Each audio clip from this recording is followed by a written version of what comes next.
Karena kan emang biasanya yang banyak keluar apa di soal latihan tuh kayak perhitungan dari kimia itu kayak stokiometri, titrasi asam basa. Nah, tapi kan di sana juga apa namanya ada atom, molekul dan ion. Jadi kalian harus tahu nih bedanya dari atom, molekul dan ion ini sebagai apa ya? em, sebagai support kalian nanti ketika melakukan perhitungan pada reaksi kimia. Oke, buat teori atom harusnya kalian udah pada tahu ya. Ini kan mungkin ngulang lah, ini pernah diajarin Bapak Ibu guru kalian waktu SMA. Nah, buat teori atom itu ada beberapa. Yang pertama Demokritus, ini dia bilang kalau misal atom itu suatu yang tidak bisa dibelah atau dibagi lagi. Jadi semua materi itu terdiri atas partikel yang sangat kecil dan tidak bisa dibagi lagi yang bernama atom. Terus muncul lagi pendapat dari Robert Boyle yang bilang kalau misal materi itu tersusun dari berbagai kombinasi atom atau korpuskulus yang berbeda. Jadi atom-atom yang ada di suatu materi itu berbeda. Terus muncul lagi nih pendapat dari Antoine Lavoisier yang bilang kalau yang mencetuskan hukum kekekalan massa. Maksudnya di sini massa total zat-zat sebelum reaksi itu akan selalu sama dengan massa total zat-zat hasil reaksi. Jadi di persamaan kimia kan pasti ada reaktan dan produk. Nah, jadi reaktan yang apa ya, sebagai model dari suatu teori yang menjadi model dari suatu reaksi kimia itu nanti akan menghasilkan produk kan. Nah, buat unsur-unsur atau senyawa itu pasti sama. Oke, terus selanjutnya ada John Dalton. Nah, dia itu yang memelopori pengembangan teori atom modern. Ini tuh teori dia itu didasarkan oleh hukum kekekalan massa tadi yang dicetuskan oleh Lavoisier dan hukum susunan tetap yang dicetuskan oleh hukum Proust. Yang berkata bahwa perbandingan massa unsur-unsur dalam suatu senyawa itu tetap. Nah, di pengembangan teori atom modern ini ada beberapa poin.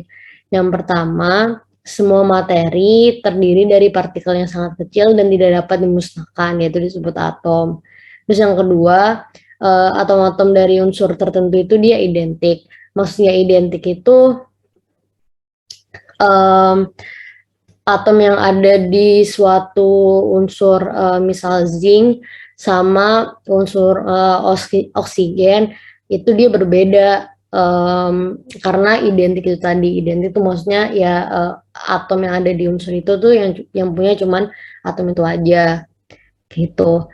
Terus untuk yang ketiga, atom itu tidak dapat dibuat, dimusnahkan atau dipecah karena ada hukum kekekalan massa itu tadi.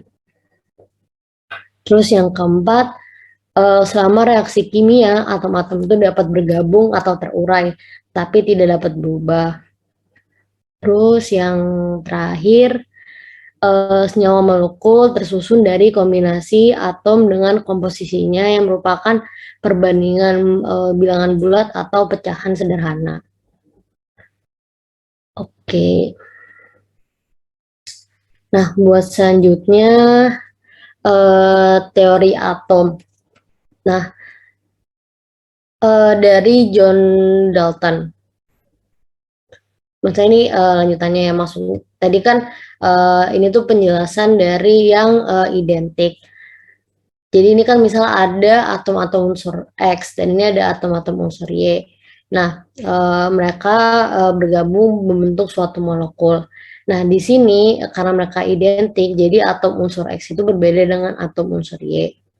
Nah, untuk perbandingannya juga tadi ada hukum yang mengatakan bahwa perbandingan unsur dari senyawa molekul senyawa itu selalu tetap. Nah, untuk case ini di X dan Y itu perbandingan 2:1. Itu contohnya. Oke, untuk teori atom yang selanjutnya ada teori atom dari J.J. Thomson, atau mungkin yang terkenal dengan kalau misalnya kalian lihat ini kan bentuknya kayak biskuit kan. Nah, jadi teori ini itu dia bilang kalau misalnya atom itu merupakan bola pejal yang bermuatan positif dan di dalamnya tersebar muatan negatif elektron. Jadi di sini dia udah mulai menemukan adanya ion, tapi untuk persebarannya itu um, baru ya udah tersebar aja, belum yang ada polanya gitu. Oke. Terus buat selanjutnya ada dari teori atom Ernest Rutherford. Dia melakukan eksperimen dengan menambahkan ion helium ke lembaran emas. Nah, dari sini dia bisa bilang kalau misal sebagian besar massa atom dan muatan positif terkonsentrasi pada nukleus di tengah atom yang dikelilingi oleh elektron yang beredarnya seperti orbit atau planet. Nah, jadi untuk Ernest Rutherford itu dia bilang kalau misal elektron itu berputar atau berotasi mengelilingi dari proton itu tadi.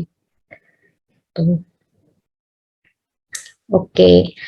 Buat selanjutnya yang Niels Bohr itu sebenarnya sama sih kayak yang Rutherford itu tadi, tapi dia elektron itu berputar pada orbit tertentu. Nah, kalau case ini itu contohnya itu seperti ini. Jadi kan hampir mirip seperti planet yang mengitari matahari sih. Jadi di sini dia motornya itu nggak acak, tapi memang sudah ada orbitnya. Jadi ya dia cuma bisa di situ aja. Tuh. Oke. Buat selanjutnya ada temuan dari James Chadwick, dia bilang kalau misal neutron yang bermuatan netral dan proton yang bermuatan positif dengan massa yang bergabung itu di dalam nukleus. Nah, sebenarnya elektron ini juga bergerak sama, memiliki rotasi juga kayak Niels Bohr. Nah, tapi itu bentuknya bukan yang apa namanya lebih ke nggak tentu juga gitu loh, jadi ada yang ke atas, ada yang ke samping gitu. Nah, di sini dia itu mulai menemukan adanya kulit elektron atau lintasan-lintasan elektron. Oke.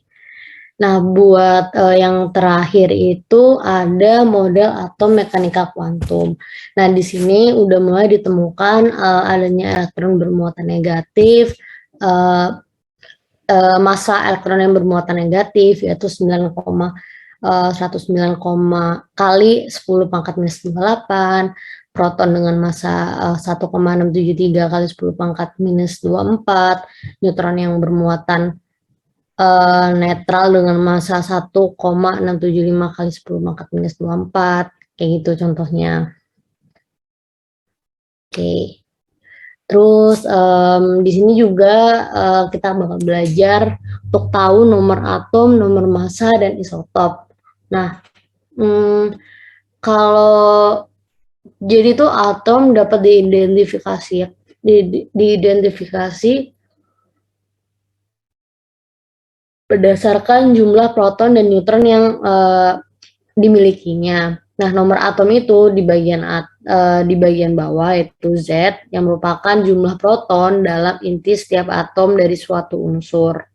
Jadi kalau misalnya kalian pengen ditanya berapa jumlah proton, terus diketahui nomor atom dan nomor massa, nyarinya itu pakai yang nilai yang di bawah yaitu nomor atom. Terus nomor massa yang di atas itu merupakan jumlah total neutron dan proton yang ada di dalam inti suatu unsur. Nah, kalau misalnya kalian disuruh nyari jumlah neutron, ya udah tinggal A dikurangi Z. Oke, nah ini juga ada isotop. Jadi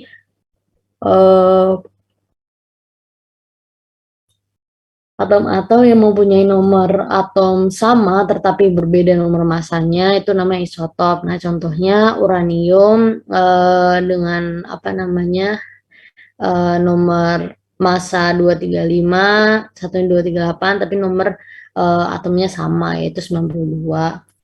Nah, sifat kimia dari unsur itu ditentukan oleh proton dan elektron dalam atom isotop. Nah, sifat kimia mereka tuh sama, itu membentuk jenis nyawa yang sama dan menunjukkan kereaktifannya yang serupa. Oke. Nah, lalu buat selanjutnya, nah jadi dari tadi kan apa namanya, karena tiap atom itu dilihatin dari nomor atom, nomor massa. Nah, ini tuh menciptakan keragaman energi ionisasi terhadap nomor atom. Nah, gas mulia ini contohnya itu misal gas mulia memiliki energi ionisasi yang tinggi, sedangkan logam alkali dan alkali tanah memiliki energi ionisasi yang rendah. Karena mereka memiliki nomor atom dan nomor massa yang berbeda, yang juga menyebabkan adanya perbedaan golongan. Golongan ini maksudnya ketika di tabel periodik kan ada beberapa golongan dan kelompok ya. Nah, itu kan dilihatnya juga dari nomor atomnya. Tuh. Jadi kalau misal batas horizontal atau yang ke atas ini namanya periode, kalau yang vertikal tuh golongan yang ke atas. Tuh. Oke, ini contoh-contoh dari golongan pada suatu unsur. Ada golongan utama pertama atau alkali, logam alkali, yaitu contohnya litium dan natrium.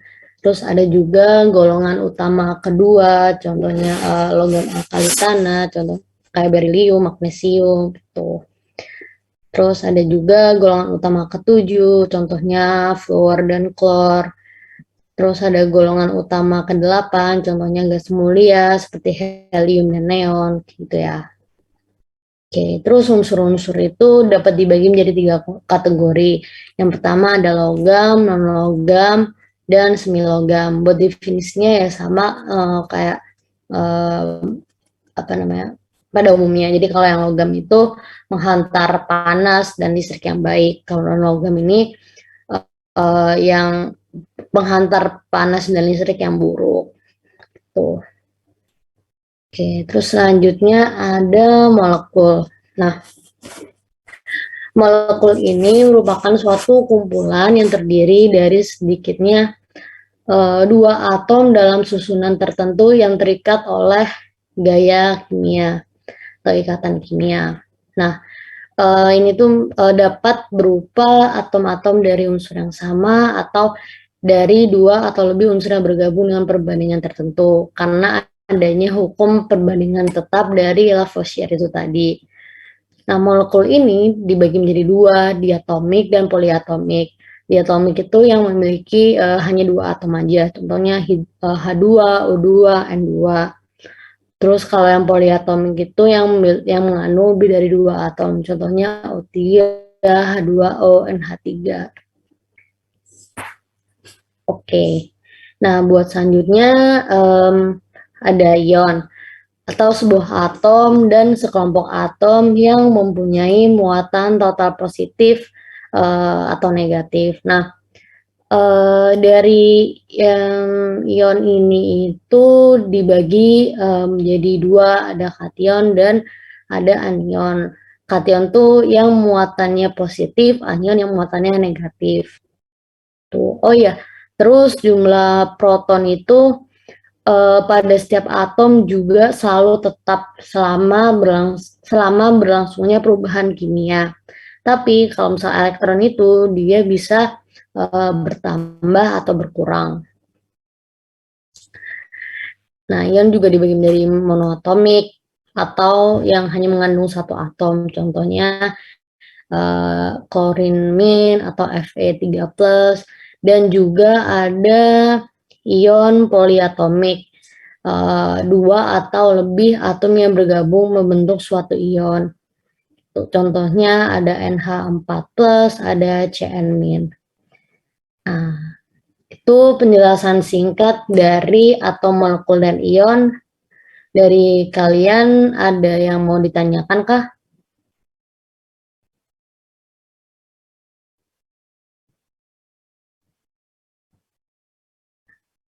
Dari saya belum, Mbak. Oke, nah